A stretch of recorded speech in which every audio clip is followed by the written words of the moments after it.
ஸ்கின்ல ஒரு பிரச்சனைனா ஆயின்மெண்ட் போடுறீங்க, உறுப்புகள் ஒரு பாதிப்புனா மருந்து எடுத்துக்கிறீங்க.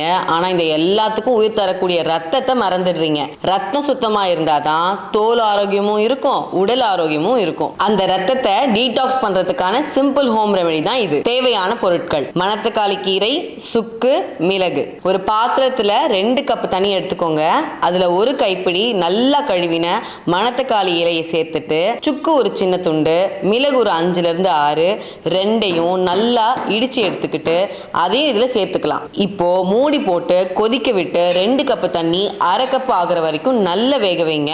இப்போ இதை வடிகட்டி ஒரு டம்ளர்ல எடுத்துக்கிட்டு வாரத்துக்கு 2-3 முறை காலையில வெறும் வயிற்றுல குடிச்சிட்டு வாங்க. இந்த மணத்தக்காளிக்கு ரத்தத்தை சுத்தமாக்குற தன்மை மட்டும் இல்லாம கல்லீரலோட செயல்பாடுகளையும் மேம்படுத்தும். ரத்த சுத்தங்கிறது நம்ம வெளி தோற்றத்துடைய பராமரிப்புக்காக மட்டும் இல்லைங்க, நம்ம முழு உடல் ஆரோக்கியத்துக்கும் அதுதான் ஆணி வேரே.